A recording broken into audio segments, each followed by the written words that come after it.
Hello, I'm Beatrice Pembroke and I'm co-founder of the Longtime Project. I'm delighted to welcome you all here today for our conversation on existential risk and the future of humanity with the philosopher Toby Ord and the Chief Exec of the RSA, Matthew Taylor. These Longtime sessions are supported by EIT Climate Kick and hosted in partnership with the RSA and the Serpentine's General Ecology Network, which in turn is funded by Outset Partners. So this year has been a pretty brutal reminder of how ill-prepared and sometimes unwilling we are to deal with existential risk and to engage with the future, despite urgent warnings for the survival of our species and the planet. So in this moment of seemingly indefinite uncertainty and crisis, many of us are looking for ways to cultivate longer and deeper perspectives. And that's why we started the Longtime Project, to try to find new ways to care for a world way beyond our lifetimes. The actions we take in the next 2 decades will impact the lives of billions of humans and non-humans. So to handle this epic responsibility, we need to develop longer timeframes and new ways and frameworks of connecting to the future.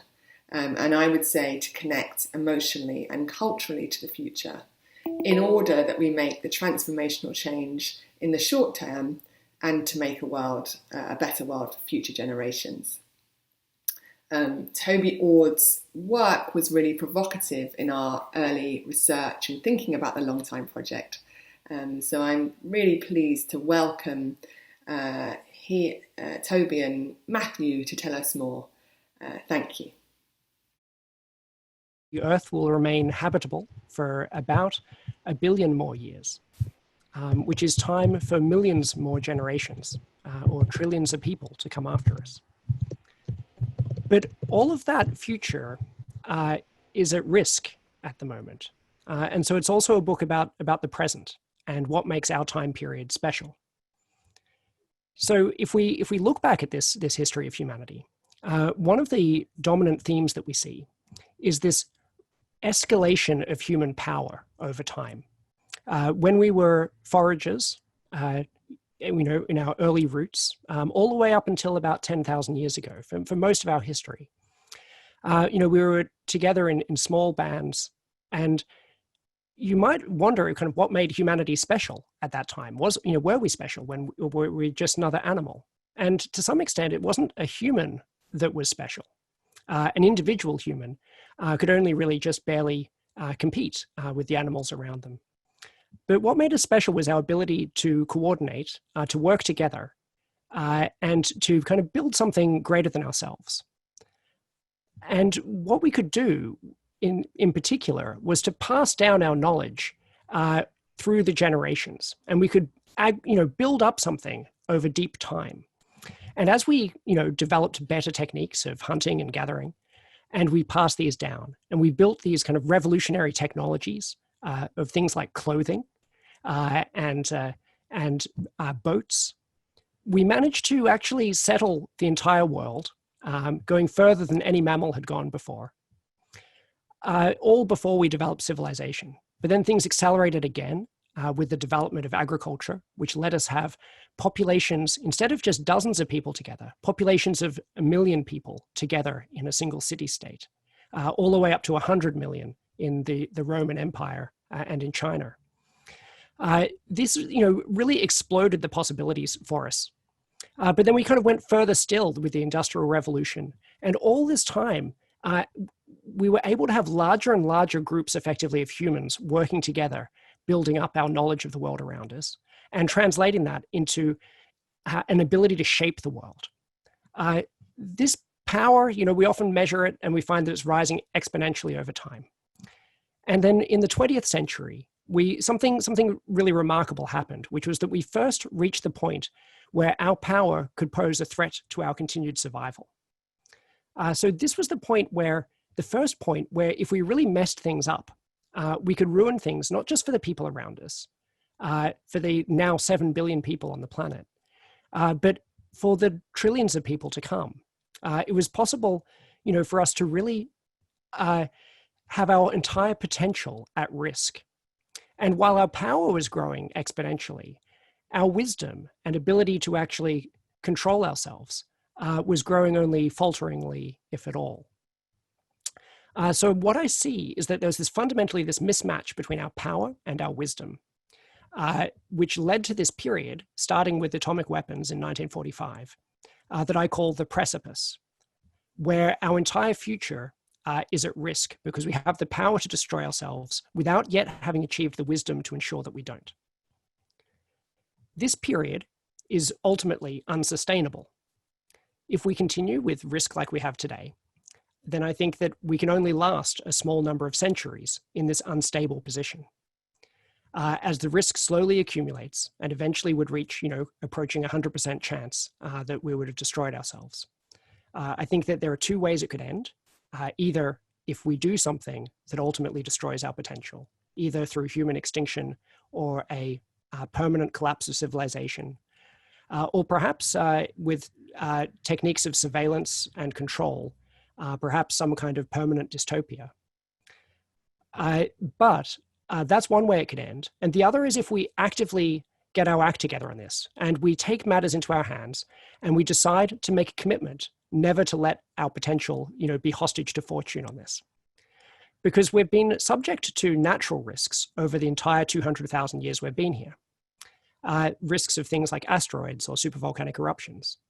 But it's only recently that we've been subject to these anthropogenic risks, the human-caused risks. And we know when it comes to natural risks that they must be small, even though many of the natural risks were only discovered recently, and presumably there are more that we don't even know about. We know that they must be small because we've survived 2,000 centuries of them.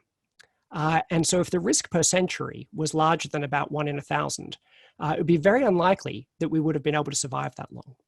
That argument could be made precise, and I've done so. And we can really use it to bound this total natural risk.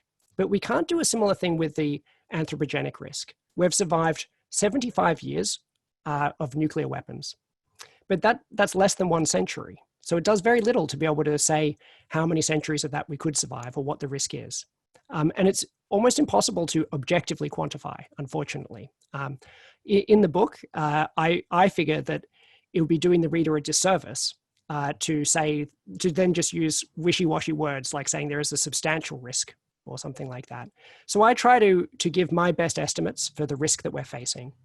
And my best guess of the overall risk over the next 100 years is a 1 in 6 chance that we don't make it through the century with our future potential intact. And some of that risk comes from the small chance of natural disasters. A larger amount comes from the existential risks that are already with us, such as nuclear war, and also perhaps the most extreme cases of climate change. The typical scenarios of climate change would not destroy our potential, but some of the things, if we were to have 6 degrees or even 10 degrees of warming, might be able to reach that level. But I'm actually especially worried about our continued acceleration of technology and continued power. And I'm particularly worried about things like engineered pandemics.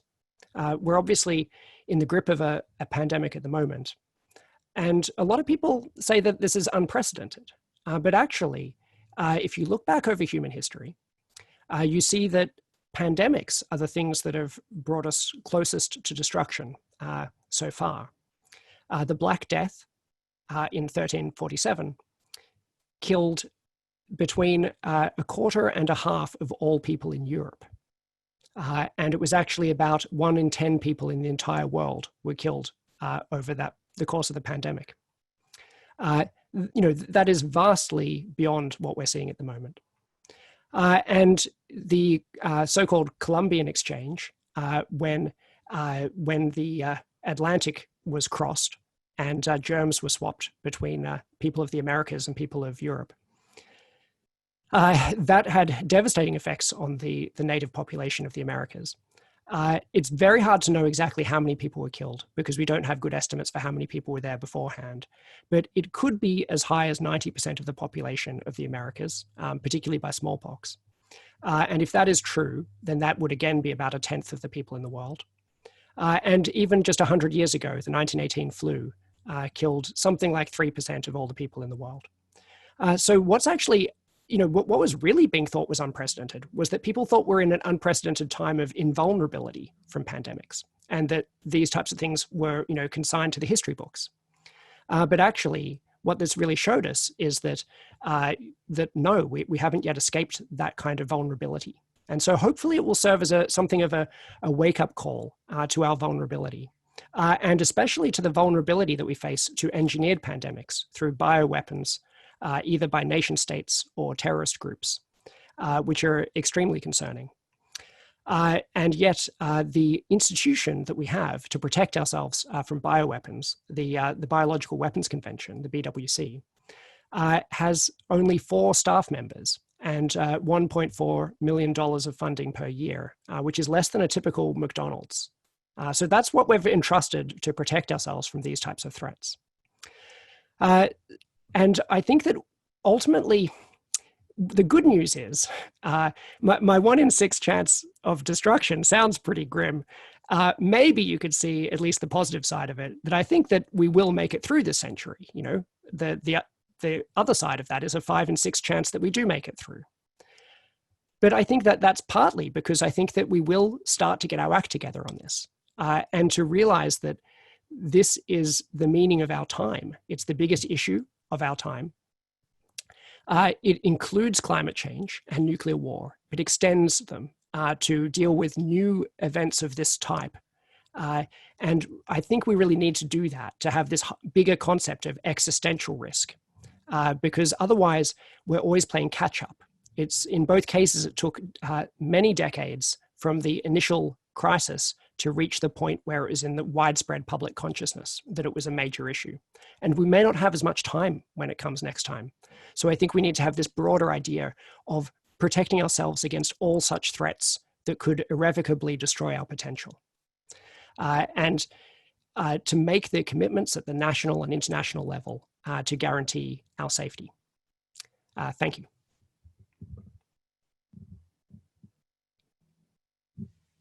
Toby, that was great. Thank you. So there's so much to talk about from the book, and I think that people who haven't read the book, and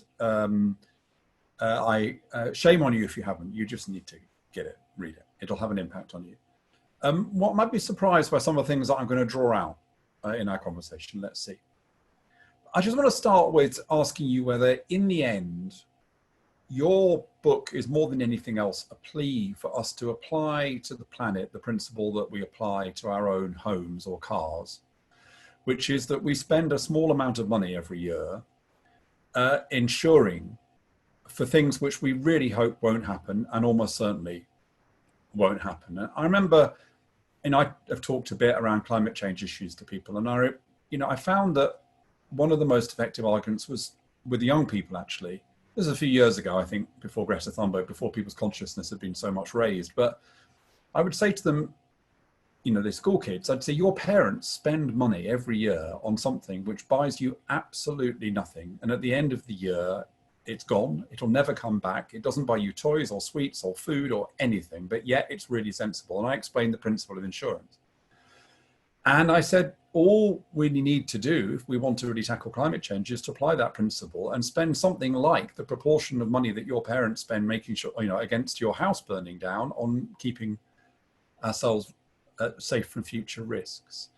In essence, Toby, is that what you're arguing? You're saying there are a load of risks, and if we just invested a bit more money in them, it would just be a very wise thing to do, in the same way as it's wise to insure your house. Something like that. Maybe that plus a bit more. In the second chapter, I try to address the types of moral arguments for caring about existential risk. It's interesting. A lot of philosophers wanted to see more of that, whereas some readers think, why on earth do you need to even defend this? Obviously, the complete destruction of everyone we know about and care about, our entire families, our cultural traditions, and everything would be extremely bad. But I thought it is actually interesting to try to understand the sources of why that is bad, because they help to illuminate what to do about it. And I look at how bad it is thinking about the future, this entire future that we would lose. Also thinking about the past and how, as Edmund Burke said, that society is this partnership of the generations, where people in the past generations have passed on this torch of civilization down to us, and we need to be able to continue that chain as well, and we perhaps owe it to them. But also, there's this aspect that I talk about of virtue, and trying to think about virtues not just for individuals but for civilizations. And this is a way of thinking. You could also think about vices, the opposite. And you see, when you take this perspective, you see that humanity is incredibly impatient. If you think of the typical lifespan of a species in terms of a normal life, then humanity is just about 16 years old in its adolescence. And each election cycle corresponds to just a few hours of our life. And in general, the time spans over which we plan are just for the next few hours. We're powerful enough, like an adolescent, to be getting ourselves in trouble, but not yet wise enough to really know how to protect ourselves or know how important our whole future is and why we need to protect it, and not just optimize for the next thrill. But also, as well as this impatience, there's this imprudence where we risk it all without even really contemplating, these risks and so forth. I think that prudence is a virtue that is not very fashionable, certainly not very sexy or exciting, but I think it is, the real virtue that we lack here as a civilization. We're just wildly imprudent, and the idea that we might slow down what we're doing by even a tiny fraction, in this analogy, even by an hour, in order to go a bit more carefully and to increase the chance that we get to flourish through the rest of our lives, just seems wild to people. They can't even imagine that we could do that. But that is within our power. We get to make those decisions as humanity, as all the people who comprise this group. So I think that having that prudence is important. I think part of that would be financial, but also part of it might go beyond that. Might involve making choices about, for example, what technological pathways we develop before we develop other ones, to make sure that we develop the protective measures before we develop the capabilities that would require those protections, instead of always being playing catch up. So that's an example of something that requires prudence, but isn't just financial.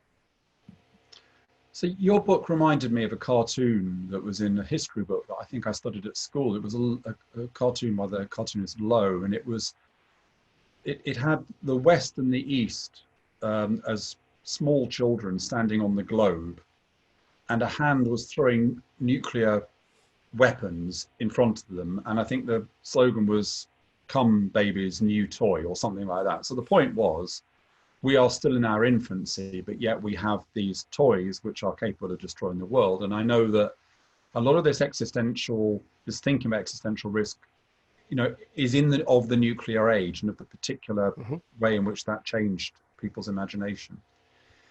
But yet, Toby, what is assumed in your book is that we will somehow catch up, that human wisdom can catch up with with technology, that our ethical and political and solidaristic empathic skills can catch up with our technological and scientific skills.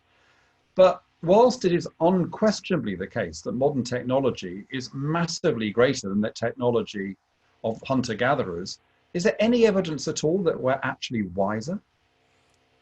I think so. But it's a good question about the evidence. Part of this is going on, some total of life experience rather than particular papers that I could cite from anthropologists. But what I think about for wisdom, is a kind of stand-in for ability to make decisions well, which get the big picture at least roughly right. And I'm also thinking about humanity's wisdom. And so I think that can be improved both by improving the wisdom of individual humans. So individual humans could, for example, get a better idea about these huge lengths of time behind us and ahead of us, and to take these really seriously. I think that that is something that we could imagine in a generation, people being substantially better at.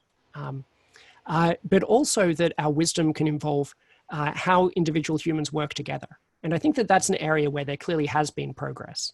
If we take political institutions from, say, the year 1000, or political institutions from the year 2000, we did gain substantially in our abilities to have well-functioning political systems, and to have those systems be accountable to the people. Not as accountable as we might like, but at least much more accountable than they were 1,000 years ago. And I think that there has been improvement on that around the world. You don't see it always from year to year. You can have declines in how well we're doing at that last for decades. But from century to century, I think you do see a kind of pretty clear improvement. And so I think that we need both these forms. We need both individuals being able to take these ideas of the length of time and the sheer potential that humanity has, and the fact that it's now at risk, to really take seriously that fact, which wasn't true until halfway through the 20th century. So for most of the time when we were developing our moral intuitions and our moral theories, it wasn't true. And so we need to actually, the facts have changed, and we need to kind of change to take them seriously, but also the ways that we work together. Institutions for individual humans at a time working together globally, and also institutions to help us work across time. So things like constitutions. You could think of something like the American Constitution as a famous experiment of this form, to try to have some kind of solidarity, across hundreds of years, and designing a mechanism that was supposed to work across hundreds of years in order to prevent certain kinds of things that would be, let's say, existential catastrophes for the US, to prevent those things from happening. Say, for example, the country descending to tyranny. And to try to do what they could to build in these frameworks. I don't think they did a perfect job of it by any means, but maybe they did a surprisingly good job of it. And they were really the first people to try it. And I think that that we could learn from these kinds of experiences, and we could work out what are the minimal changes or things that we need to lock in at the national or international level to really put ourselves in a position where we achieve what I call existential security, where we get these risks low and we guarantee that future generations will never make them high again. I mean, it's fascinating that you say that, Toby. In a sense, I would situate you as somebody who shares the kind of view of someone like Steven Pinker about the progress that humanity has made, but possibly has a less confident, less complacent view of where the future might lie. I mean, I would only say to you in passing, and I don't think we have time to discuss this now, but that whole notion of progress, and that today represents progress, is now under a very strong critical scrutiny, and that many would say that that whole notion of celebrating progress, particularly progress achieved since the Western Enlightenment, is highly problematic given the downside of all of that. And that's a different debate. It's a very, very important debate in my view, but I just mentioned it in passing. Now, I think one of the things that might surprise people picking up your book is that they might think a huge amount of it will be about climate change. So I think, well, this is a book about climate change. There's a book every week published about climate change, and the news is getting worse and worse and worse. And Extinction Rebellion are out on the streets again. Okay, I always need to be reminded of this, but that's what it's about. Actually, not much of the book is about climate change. There's one chapter or one part of a chapter. And part of the reason for that is that you don't see climate change as being an existential risk in the pure way that some of the other risks you argue describe. And I think that's partly because you see it, even though it's accelerating, as a slowly unfolding crisis, and therefore the opportunity for us to respond to it, to change to change in time is there. And indeed, you're skeptical, I think, at least you would say the science doesn't yet support the kind of runaway climate change thesis. So am I being unfair about the way that you talk about climate change? Because that was one of the surprises when I read the book. No, that is a pretty accurate summary. I think that this is the science of it is quite difficult and complicated. When writing the book, I wanted to make sure I got it right, and talked to many leading experts in climate science and got them to read over the text as well afterwards, in order to accurately summarize it. Because not that much work on climate change really tries to look seriously at the worst case scenarios. In part, that could be driven by the dynamics of the debate with denialists and wanting to say the most solid things that they're confident will happen, rather than to look at the things that might happen. But what I do is I outline in the section on climate, how could it be the case that climate could cause an existential catastrophe? Just to be, I don't think I've explained the term exactly here, but an existential catastrophe is something that is the permanent destruction of humanity's potential. Extinction or permanent collapse or permanent dystopia are a few different ways that could happen. So could climate change cause extinction? Well, it's very difficult. The runaway effect is generally considered to be almost impossible, where runaway technically means it's the effect on Venus, where temperatures kind of rise up to like 80 degrees Celsius or something, and the entire oceans boil off. That is generally thought to be impossible. I think that it's thought to be impossible. And so in some sense in the book, I'm actually saying that is not as much confidence as I would like. You know, there are good papers published in Nature saying it's impossible on Earth without the sun getting brighter. I would like there to be better than just a couple of good papers in Nature, because sometimes they're wrong.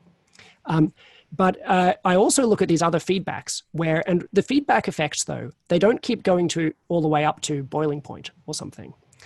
They eventually run out. So, for example, you can ask, what if fires burnt down all the forests in the whole world? How many gigatons of carbon does that release? What if the permafrost entirely thawed? How many gigatons of carbon is that? And what about the methane clathrates under the ocean, on the ocean floor? And so I go through all of these different stores of carbon and look at how much warming climate models suggest if these things ran to completion, and show that even if they all of them ran to completion, which is very unlikely, it would be absolutely devastating. And in any normal sense, absolute catastrophe, well worth avoiding. I should flag all of that. But given that my topic is about existential risk, would it actually lead to a world where civilization is no longer possible, or humans are extinct? And it doesn't appear that it would. So I think that it's in a slightly different category of quite probable catastrophe, but the catastrophe is not existential. Whereas some of the other things, like a 10-kilometer asteroid hitting us, are exceedingly unlikely, but if it did happen, the catastrophe would be quite likely to be existential. So surprisingly, a similar thing is true with nuclear war, where it's not clear that even a complete nuclear winter, in fact, even the experts in nuclear winter think it's unlikely that it would destroy humanity.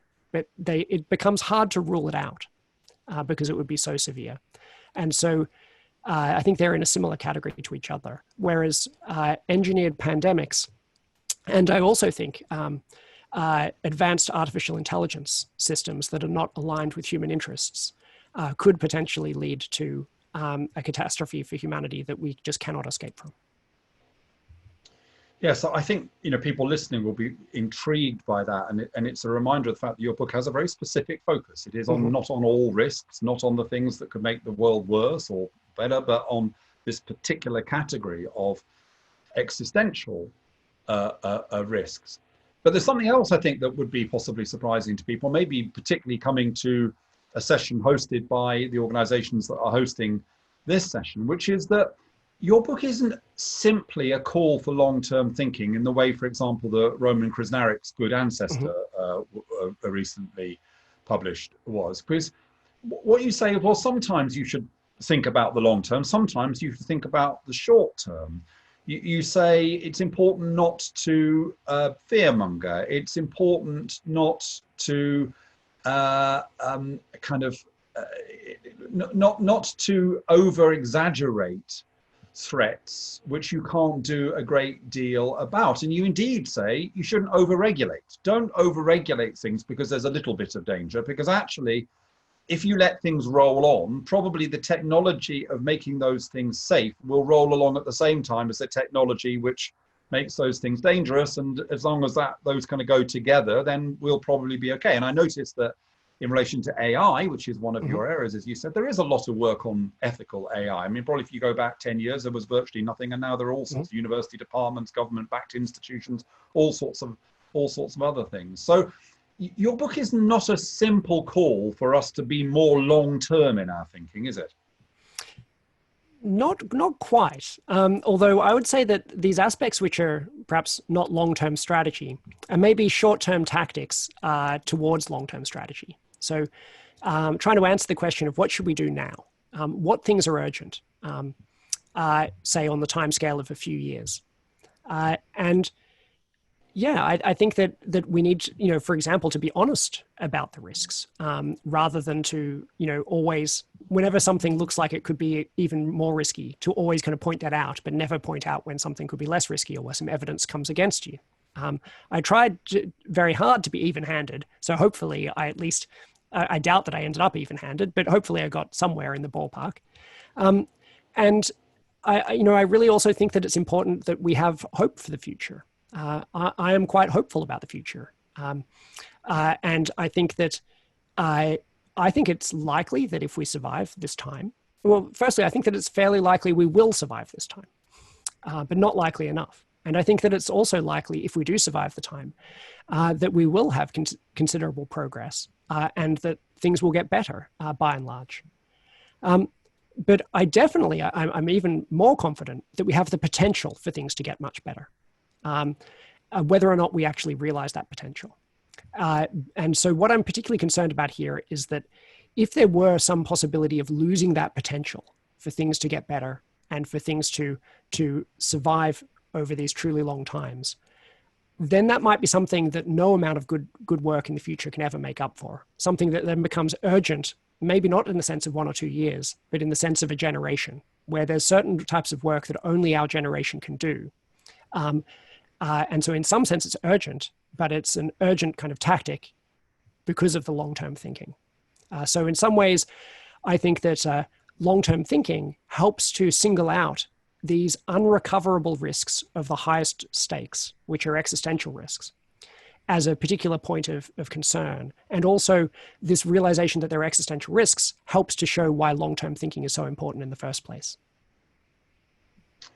So we've had quite a few comments in the chat, which are people wanting to drive home the fact that the risks of climate change and runaway effects are real, and that people are doing the work on that. And I don't think you would want to disagree with any of that. I think what you'd say is the science isn't yet there, but it's really, really important that we invest. And that goes to your argument. We should see whether this is an existential risk. And I think just to be clear, so climate change is real and it's extremely serious.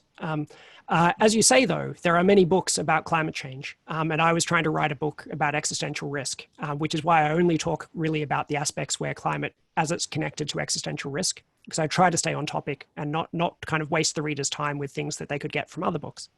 But that doesn't diminish how serious it is.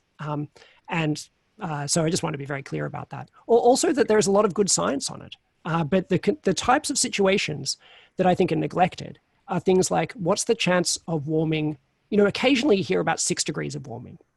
But I've never really heard any kind of report by a scientific body generally about 10 degrees of warming. Is that possible?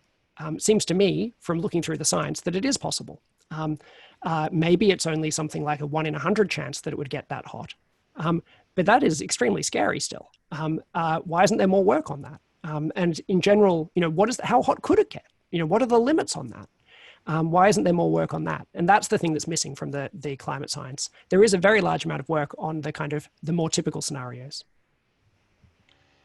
I'm looking at the chat questions. I'm going to bring them in and converge them with the things that I want to ask you. But let me turn to another aspect of the book, which is, you're a philosopher, you're not a scientist or a mathematician, but there are a few graphs in the book. There are quite a lot of numbers in the book. There is a kind of sense of wanting to really quantify these risks. But yet, arguably, one of the characteristics of the world is that we live in a world where there's a kind of tyranny of science and its capacity to generate certainty and formulae and numbers, as against the kind of messy world of social science and the humanities. And a couple of points in the book, you kind of recognize this. You recognize that the kind of scientific determinism is part of the problem we've got. The kind of, well, if it can be discovered, it should be discovered, rather than thinking more deeply about this. But is there any danger, Toby, that in your project, in your attempt to apply numbers to these kinds of risks, that in a sense, you're guilty of the same thing almost, that you kind of are almost defining this as a kind of technical problem, that if only we could understand and precisely specify these risks and then precisely allocate the right level of resource to each of these risks, then things would be fine. I mean, I don't think that's what you really think, but your book could be taken in a sense to be arguing that. Yeah, I think there's a danger of that. Ultimately, I'm a philosopher by trade at the moment, I suppose, whatever that means. I'm in a philosophy department, but I also I used to study science, and so I've always had a kind of a foot on either side of the two cultures. And I think that this is an area that really does need both of them. So I've tried to explain the science as it is, to understand better the picture of the threats. I was going to say the world, but it's not really the world, because what humans can do and our kinds of reactions to it are also part of the world around us. And that's something I know a lot less about, and I haven't attempted to really quantify, or, perhaps to my detriment, to say a lot of qualitative things about as well. What kinds of responses can we make? Certainly the UK government was very surprised by the willingness of people to put up with the lockdown for, in fact, substantially longer than the 3 weeks that they thought would be the maximum. It's nice to get occasionally surprised by people's willingness to help their communities. And so, yeah, I mean, I think that you need both sides. And one thing I would say with the numbers is that I have tried to use numbers to express uncertainty as well, not just to express certainty. And sometimes what that ends up doing is to make people think that we are certain about the degree of uncertainty. Because there are these numbers on that. But I tried to say things like 1 in 6 to try to give the idea of the rough precision, rather than saying 17%, which is what would sound, people would say, why not 18%? But 1 in 6, you should interpret that as, I don't think it's a 1 in 60 chance. And I don't think it's a 9 in 10 chance. I think it's the kind of thing that can very well happen, like the roll of a die or Russian roulette. And so I'm trying to express that ballpark. And that's all the degree of certainty that I want to get across there. So let's talk about this question of certainty, though, because Max in the chat kind of said, look, in the end, isn't this really about global geopolitical and economic issues? It's about the capacity of our kind of institutional framework and our economic system to deal with these challenges. I want to link that to an argument that says that the problem with this long-term thinking, and we've discussed the fact that you're not simply arguing for long-term thinking, is, there are things now.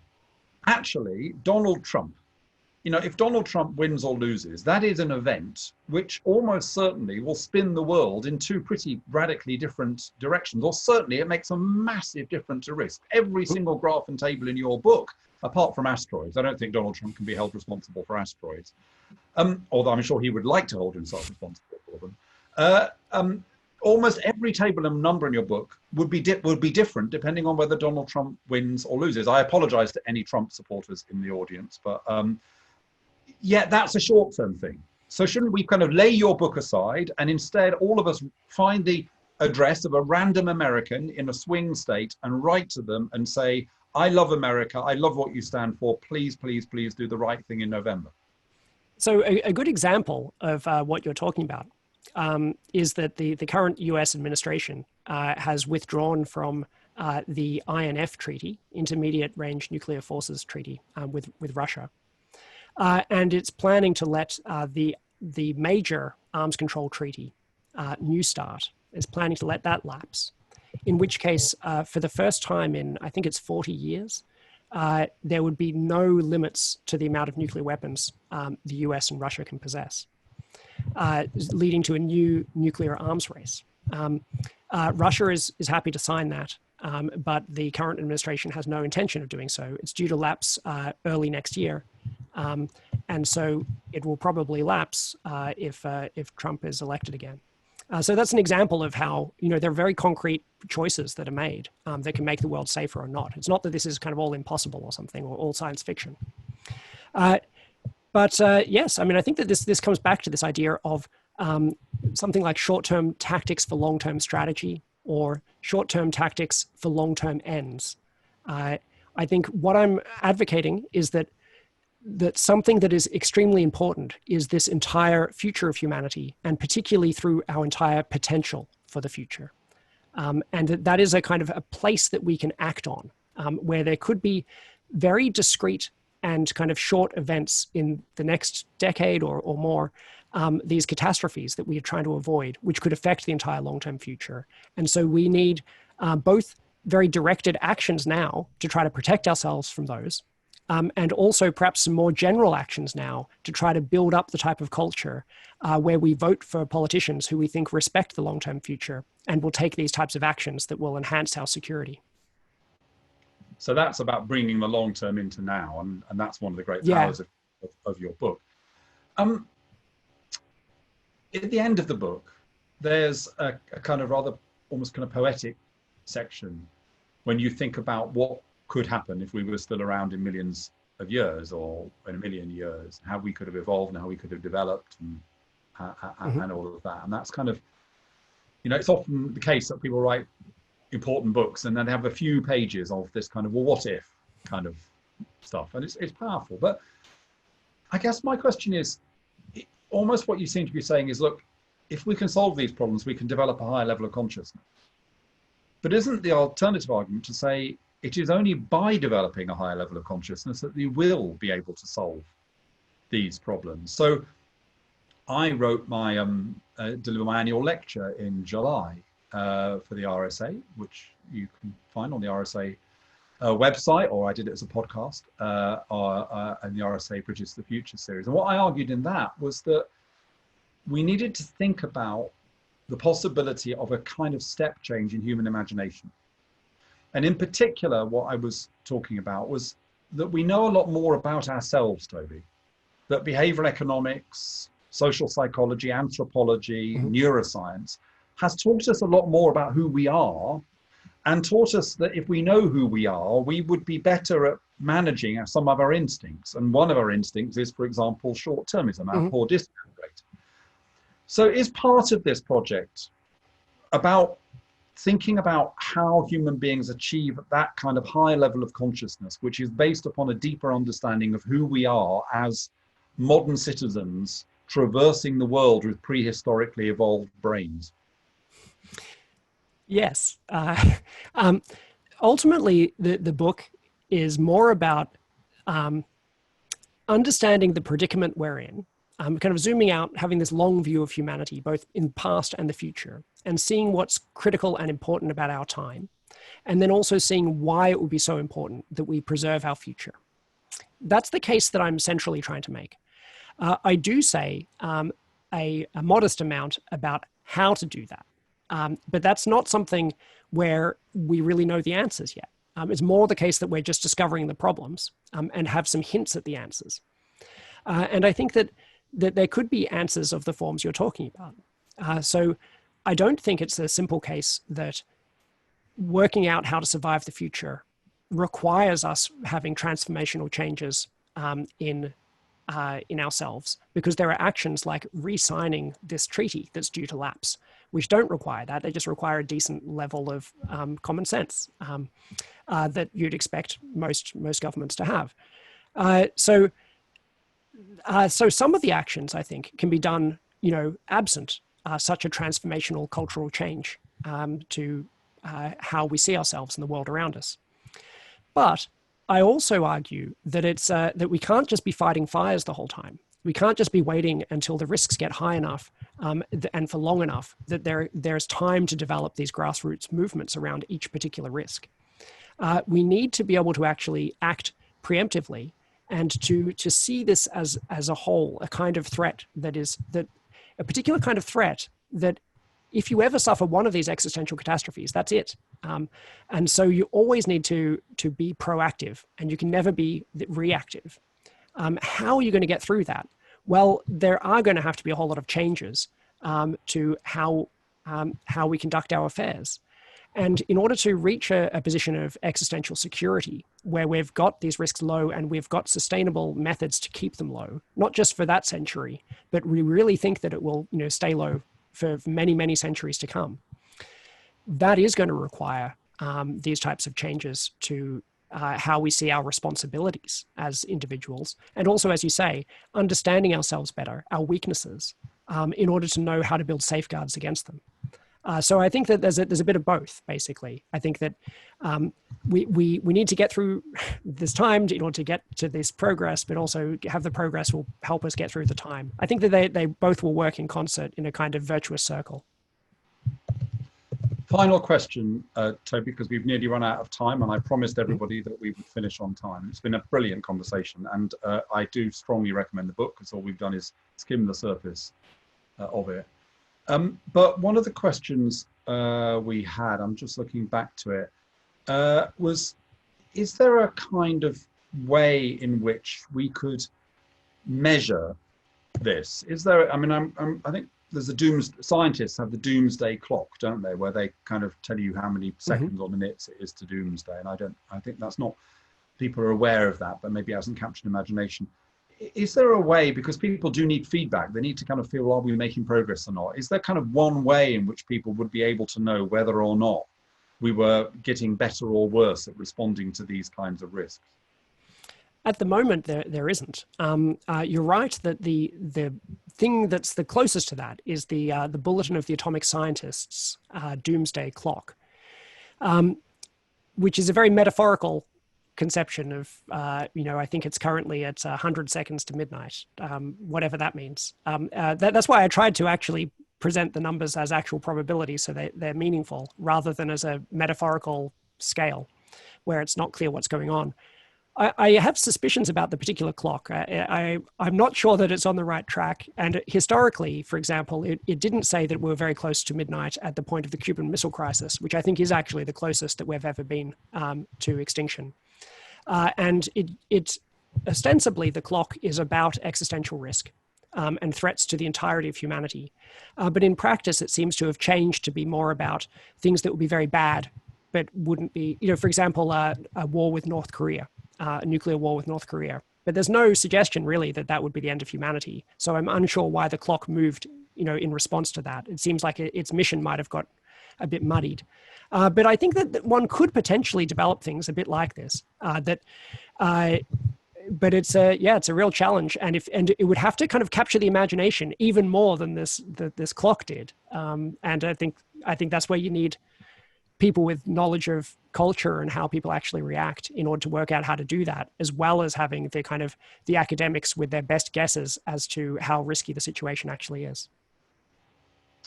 Well, Toby, we were talking about kind of devices that would help people to really think about this stuff and to start to act on it. Well, the number one device right now is your book. So grab it, read it, act on it. It does contain within it a couple of pages saying this is what we as individuals can do depending on where we are in society. Toby Ord, it's been an absolute pleasure. And now I'm going to hand back to Beatrice.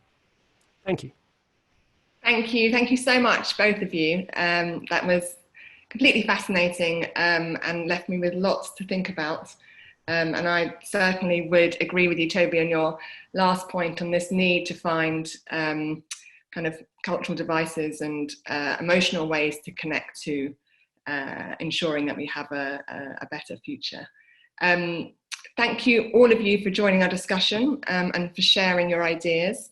I'd like to invite you to our next Long Time session, same time on the 17th of September. And that's all about how we move to try to operationalize the long term or long-termism. And we'll be speaking to Roman Krznaric, who's author of The Good Ancestor, Sophie Howe, who is Commissioner for the Wales Future Generations Commission, and Indy Johar, who is founding director of Dark Matter Labs. So all about how these people are reorientating our politics, culture and economy to take future generations into account. Thank you all. Hope to see you there. To the long time. Bye.